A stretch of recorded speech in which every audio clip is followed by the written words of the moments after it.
Oui, où qu'est pas ça? Où t'es passé? J'ai pas vu tout ce que t'as promis. Je croyais que j'étais le premier.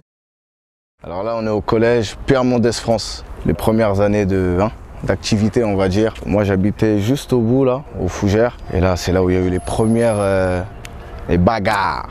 Les bails de séchage de cours et tout. Les grillages, ils n'avaient rien à voir avec cela. Tu sais, avant, c'était des grands barreaux, mais ils étaient trop faciles à escalader. C'est-à-dire ça séchait les cours à toute patate. Pas moi, hein, pas moi. Et c'est au collège que j'ai commencé à faire de la musique. Le rap, en fait, c'est venu petit à petit. J'ai jamais rêvé de base de faire de la musique, du rap ou du chant. J'avais des trucs instinctifs, c'est quand je regardais des clips d'Eminem ou de Tupac ou j'en sais rien qui passe à la télé. Et ensuite, j'ai vu les grands du quartier qui commençaient à rapper. Je me suis dit, allez, je vais faire comme eux. Et après, je me suis mis à écrire mes textes là, à la baraque. Vu qu'on était plein à la maison, j'allais dans la salle de bain. Sinon, j'avais pas d'espace, soit la salle de bain ou soit des fois en cours, mais c'était vite fait.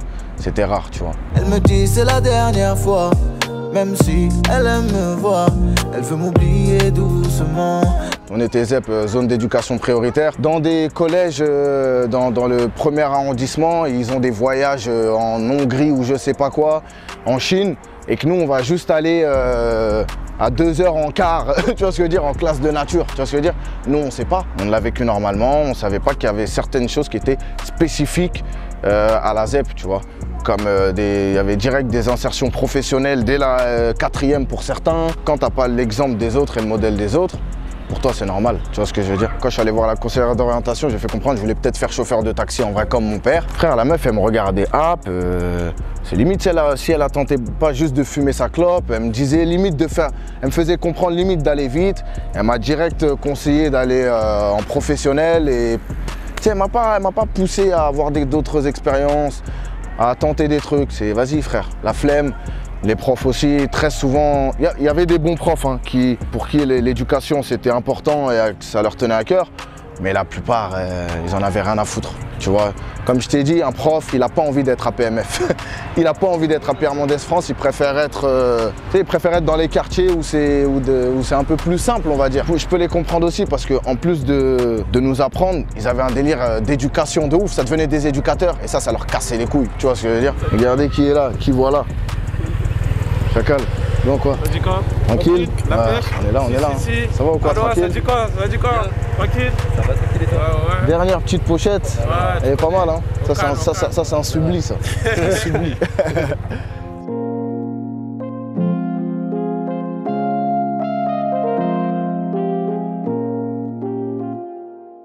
À Paname, la différence qu'on a en fait avec les banlieues, c'est que on a la banlieue qui est collée.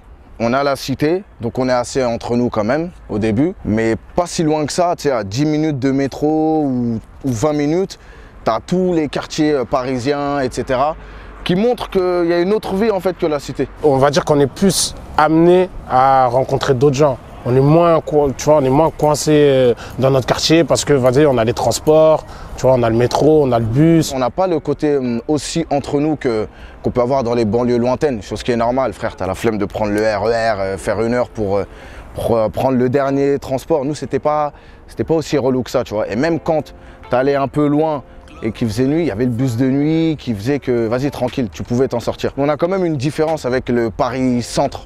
Tu vois, le Paris, que les quartiers bourgeois, etc. Juste à côté de notre quartier, il y a la campagne à Paris. Tu vois, c'est un des plus beaux quartiers de Paris, un des plus cotés de Paris. Tu vois direct la différence sociale, j'ai envie de dire, entre toi, ta condition, celle de tes potes, celle des familles de tes potes, ta famille, et d'autres familles qui sont juste à côté. Après, voilà, c'est à toi de le prendre comme soit une motivation, soit aussi ça peut emmener à faire des choses qui sont pas forcément cool et tout.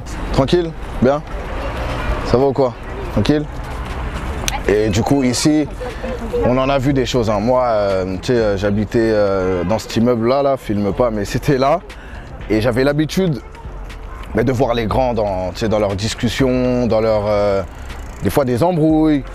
Et très souvent, j'ai vu des contrôles de shtar aussi, tu vois ce que je veux dire. La ligne entière là, remplie de grands, qui se faisaient tous contrôler. Gratuit. Mais nous, c'est nos yeux qui nous disaient les choses. C'est-à-dire, moi, j'ai compris que, putain, si je traîne beaucoup ici, je vais me faire contrôler beaucoup, en fait. Et c'est déjà arrivé, hein. Moi, mon premier contrôle, c'était sur cette rue des Fougères, j'avais 8 ans. Premier contrôle comme ça, il me palpe. Tu vois ce que je veux dire? Un petit de 8 ans. Plus tu traînes dehors, plus tu as des chances d'être confronté aux vices de dehors. Tu vois, aux plans de dehors, aux déviances de dehors, tu vois. Et vu qu'il n'y a pas autant, on n'a pas autant d'ouverture qu'il peut y avoir ailleurs dans Paname, ben tu peux vite basculer si tu fais pas attention, tu vois. Ouais, si on n'occupe pas ton temps. Exactement. Tu vois ce que je veux dire? C'est ça la clé, je pense, c'est avoir un maximum d'activités, occuper ton temps pour être le moins possible dans la rue, tu vois. Ma rue, c'était le studio. C'est-à-dire que je restais des heures et des heures. Mercredi, week-end, je connaissais pas les boîtes de nuit et tout. Donc moi, j'étais tête dans le taf. Parce que en fait, c'est ça la base en fait. C'est en sortant du Tchekar, en allant dans d'autres quartiers différents, UP, etc., que tu te rends compte que mais en fait là, c'est des dingueries en fait ce qu'ils nous font à la cité. Il y a des amis à moi qui ont la trentaine, ils se sont jamais fait contrôler, frère. Jamais. Tu vois ce que je veux dire? Nous, se faire contrôler, c'est limite normal. Et c'est une dinguerie que ce soit normal en vrai. C'est mon cousin. Toi, ça va ou quoi? C'est une star, mon cousin. Ça va? Tu bloques la route là? Non, ben, je bloque la route à cause de toi, mon frère, t'es une star. Basradou, lui, il m'a vu grandir. Il m'a vu depuis comme ça là. C'est mon cousin. C'est le cousin. Star. Badidou, merci mon Force à lui. Badidou, Basradou, chaud. Et je traînais avec son petit frère Badidou, c'est comme mon frère. C'est le sang. Alors ici, on est au skatepark. Il existe depuis pas longtemps. De base, en fait, c'était juste une barrière et on voyait toutes les voitures passer sur le périph'. Et puis bon, ils se sont dit, il faut qu'ils en fassent un espace, etc. Donc ils ont recouvert et ils ont fait ça. Et il y a plein de jeunes, du coup, qui viennent même d'un peu ailleurs, qui viennent et qui font leur skate. Ils sont dans le quartier, mais ils sont cool. Donc on leur casse pas la tête et ils nous cassent pas la tête non plus et ça se passe bien, tu vois. Quand il venait juste d'être inauguré, c'était en 2011 je crois, ben, j'avais fait un freestyle avec Esprit Noir justement, Fraîcheur 3 ça s'appelle, avec Esprit Noir et Circas et c'était filmé par Fifou et on l'a fait là en plein milieu, il faisait un froid de canard et ça fait longtemps qu'il est là et du coup maintenant il fait partie de l'histoire du quartier quoi. On n'a pas eu d'MJC ou trucs comme ça? Non. Ben, là justement là, la génération... c'est les petits de maintenant là, qui ont la chance d'avoir un espace jeune. Ça veut dire qu'il y a des sorties, il y a des activités. Il y a même des fois, je donne des cours de rap des fois aux petits de la cité. Ça veut dire qu'il y a des possibilités, ils voient des choses différentes. Nous, il n'y avait pas ça.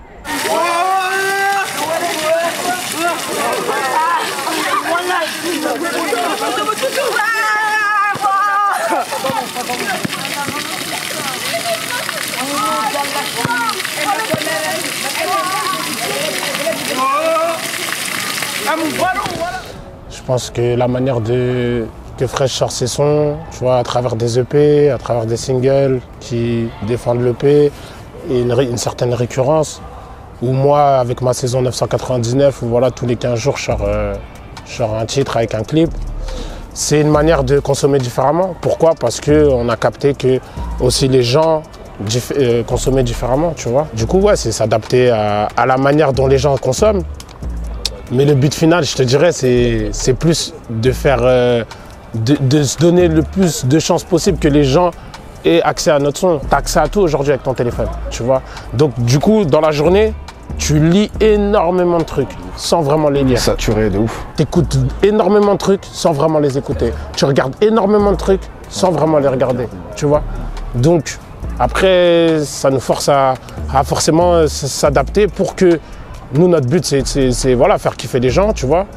Mais même les gens qu'on va essayer de faire kiffer, eux, ils ont des milliards d'informations dans la journée, tu vois ce que je veux dire. Donc voilà, après, c'est à nous d'essayer de trouver des moyens et tout ça. Et après, voilà, tu vois, ça nous a toujours intéressé, les challenges. Et la manière de consommer des années 90, c'est pas la même qu'aujourd'hui. Et dans 20 ans, ce sera totalement différent aussi. Donc je pense qu'il faut en avoir conscience de ça. Et faire les choses en fonction aussi, tu vois. C'est-à-dire, ok, c'est l'artiste qui propose, donc on propose. Mais t'as vu, on est dans un monde où aujourd'hui, le consommateur, son avis, il compte beaucoup quand même, tu vois ce que je veux dire. Donc s'il n'a pas envie d'écouter 40 morceaux, gros, il va pas écouter tes 40 morceaux. Parce que s'il y a 10 mecs qui sortent 40 morceaux dans la même semaine, comment tu veux qu'ils s'en sortent? Tu vois ce que je veux dire? Même nous, en tant qu'artistes, on serait submergés, tu vois. Donc s'il faut s'adapter, on s'adapte. Et voilà, tu vois ce que je veux dire. Aujourd'hui, voilà, c'est du 360, tu vois. C'est ça. Tu es vraiment obligé de réfléchir à tout. Quand il y a beaucoup de produits, il faut se différencier. Il faut amener ton produit, il faut le mettre en avant d'une manière différente des autres pour que ça accroche la personne. Après, je te dirais que c'est tout aussi bien, tu vois, parce que ça permet aussi d'avoir des artistes qui sont beaucoup plus impliqués dans le business, tu vois, beaucoup plus impliqués. Aujourd'hui, un artiste, tu as vu, il va parler avec une maison de disques, il sait de quoi il parle. Il sait même parfois mieux de quoi il parle que la maison de disques. Tu vois ce que je veux dire? Parce qu'il est sur le terrain, il fait tout. Il fait tout, il fait tout. Il sait parler de vidéo, il sait parler de master, il sait parler de mix, il sait parler de comment faire une stratégie digitale, même s'il n'a pas le mot et qu'il ne place pas le mot. Ouais, là, c'est une stratégie digitale. Mais en fait, il gère ses réseaux sociaux. C'est un community manager aussi, tu vois. Il sait comment attraper, jouer avec sa communauté, etc., faire grandir sa communauté. Donc aujourd'hui, les artistes, en fait, c'est des mecs, si tu les prends, tu les sors du milieu artistique, on va dire, ça peut être même de l'art et tout, machin, du tableau, machin et tout, tu vois. Mais si tu les sors de leur art, tu les mets dans une boîte, je suis sûr qu'ils peuvent réussir à faire des choses. Vu qu'on n'a plus le choix aujourd'hui et qu'Internet aussi nous permet de justement avoir toutes ces casquettes-là, bah ça fait que ça ouvre même notre champ professionnel en vrai, tu vois ce que je veux dire. Donc pour moi, c'est un avantage à 100%, tu vois, parce qu'il y a une implication qui est plus présente en fait dans la musique. Je suis dans l'hacienda, hombre, avec des rebeux dans la moustache et cigarillos. Je suis mon cigarillo, des putains, mais comment t'as fait pour rater le putain? On t'a donné tous les avantages et tout du truc là, de ce qui se passe en ce moment, mais l'inconvénient aussi, c'est que parfois on est aussi vu comme des machines. Tu vois ce que je veux dire? Ouais, pourquoi tu sors un projet, même pas 2 semaines après, on te dit ouais, c'est quand le prochain projet et tout. Genre maintenant, 2 mois, ça date maintenant. Tu vois, ça date. 2 mois, ça date. Alors que, en vrai, pour faire un projet, tu as vu parfois, tu peux le faire de spi, mais parfois tu vas mettre un an à faire un projet. Parce qu'il faut vivre, en vrai de vrai. Voilà. Si tu vis pas et que si tu passes ta vie en mode rat de laboratoire, ce qui fait que tu n'as même plus de nouvelles choses à dire et que tu commences à tourner en rond, bah, ça peut jouer sur la qualité du projet, sur l'inspiration, et tu peux tourner en rond. Mais ça, les gens, ils n'ont pas forcément conscience de ça, tu vois. Et ça se trouve, tu vas balancer un meilleur produit 1 an après, mais les gens ils seront passés à autre chose parce qu'il y aura 1000 mecs qui auront sorti 1000 projets. Et ouais, c'est vrai qu'il faut savoir jongler avec ça.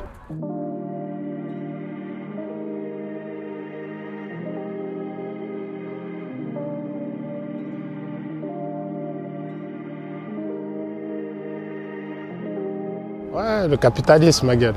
Ça s'appelle le capitalisme. Tu vois ce que je veux dire? Sauf que là, on parle en chiffre de vente. Mais en vrai, c'est de la merde.